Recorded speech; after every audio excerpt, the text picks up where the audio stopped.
you are sitting us down at this preaching today. I pray that you hear the pleas of our children. I pray that you hear the pleas of our grandchildren. I pray that people all across Canada hear the pleas of our children. I ask you, Creator, to help me with my words, so that the teachings that are passed on today are those that need to be heard by our children. Masi.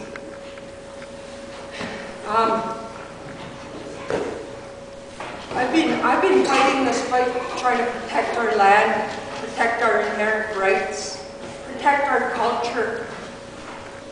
I was born in Inuit. I'm Butchin.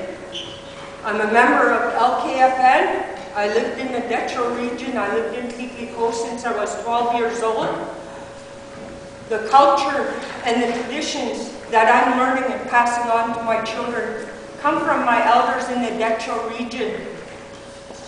The teachings that I've learned come from the elders in the Detro First Nations. Teachings from Leo Norwegian. Teachings from Mary and Gabe Kazan. Teachings from Mary and Fred Tetzel. Teachings from Gincy, Albert Tonka, Albertine Road. Those are the elders that I've learned from. Those are the elders that put a spark in me when I was 18 years old. And I've been fighting this fight since I was 18 years old, doing what you're doing now. And I'm so proud. I'm so proud of each and every one of you for standing up. And I just prayed that our leadership would be here today to hear you, to see you. Look at our drummers, our children, standing up there and drumming for us, singing our songs so that we can dance for them. It's a very spiritual ceremony, that drum dance. We need to learn to respect that. And I'm so proud of each and every one of you that got up to dance for them. That's what we need to do. That's one simple ceremony that we need to respect. And I give thanks to each and every one of you for doing that today. And I just want to give you a little bit of history of how long this fight has been going on. In 1974, or even before, they proposed to put a pipeline through our lands, and our elders were against it. Our people were against it because they wanted to say in how things were going to be done on our land to protect that environment for you today. So the elders, they came together, the elders from all of Denendeh, and they went to court with Canada, and that's a Paulette case. And in that Paulette case, during that Paulette case, our elders, the judge came to all our communities and he met with our people, and our people told him that when our treaties were signed, the elders didn't give up our land. Our land is still ours. And there's no documents to this date that we give up our land, so that land is still ours to protect. We are guardians of this land. And we need to stand up to the world, and we need to protect this land. We have a pristine land. We can go out in the bush and we can drink our water. We can eat our berries. We can eat our fish. We can eat our wildlife. Down south, then they can't do that. Their land is polluted. We have an opportunity now to protect this land. So let's all rise and fight really hard to protect this land, this Mother Earth. That's our duty as a people. And after the Paulette case, the Crown said that there is reasonable doubt that Canada has jurisdiction over this land. So they had to go back to the table to negotiate who has rights on this land, and they're still negotiating to this day. The Detro First Nations is still at the negotiation table. And Canada has them cornered because they're not giving them the money that they need to get out and to actually inform our people. I don't know how many of you know about the land claims that's happening right now in the Detro region. Anybody? One person. The what? Sorry. The land claims that's happening, Metro First Nations land claims. You know what it's about? Yeah. Yay! And then the Berger inquiry happened, and it's the same thing. Our people said that they cannot put that pipeline to our land because it's going to hurt our land. It's going to hurt our way of life. So our people have been fighting this fight since 1973, and we're still talking. Canada's given us, on Friday when they met, Canada said, we're going to open the doors to talks. Well, we've been talking for 30 years. When are they going to listen? Our people have been fighting this fight for 30 years.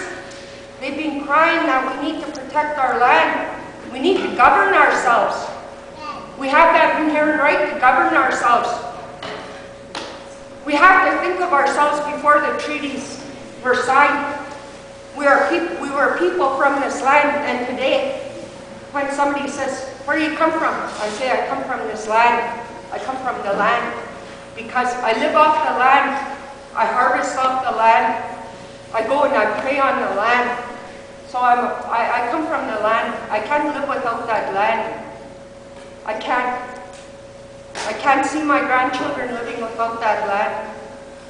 It's too important for me to just sit idle and allow Canada to continue doing this to our land. Canada right now, they're changing the acts by passing bills without our knowledge and consent. We need to tell Canada enough is enough.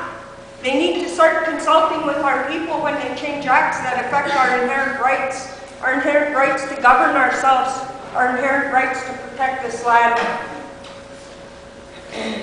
As a Dene woman, I've always considered myself a Dene warrior woman because I fight for our people, I fight for our land, and I'll continue to think of myself like that even as I grow old and gray. I'm relearning my traditional ways. I'm relearning to sit with the elders and listen to the stories. When the elders speak, I sit and I listen because there's teachings in there that are very important to the survival of our way of life. Very important. Are there any laws that guide us? People say, what are Dene laws? It's share what you have. Help each other as much as possible. Love each other. Love each other as brothers and sisters, no matter what color you are. We have always loved whoever came into our community. We respected them. We helped them in our community. Back in the day when the white man came, they wouldn't have survived on our land if they didn't have Dene people to help them and hunt for them and guide them. They wouldn't have survived. I live according to the Dene principles that have been passed on before us, and you say, what are those? And it's really, sometimes it's really hard to explain because for me it's a way of life. I was taught that if you say bad things to people, that negativity that comes out of your mouth is going to come back to hurt you. It's going to come back to hurt my children, my grandchildren. And I cried because I know I did wrong in my life. I know I hurt people. And so I do things today to ask for that forgiveness for hurting people. And I can't change what I did, but I can make it better for my future. I can live a better life. I can help people now. I am helping people. Every chance I get, I help people. I teach my grandchildren, I teach my children to be good people. Your heart tells you when you're doing something right. It makes you feel good. Keep doing that. The more you do that, the lighter the brighter the light the Creator puts in you. It shines brighter. I feel like I'm glowing right now because this opportunity to speak to you, and I want to offer my assistance to you as a grandmother. I'm not an elder. I don't consider myself an elder. I consider myself a grandmother because I have to teach my grandchildren what's right and what's wrong.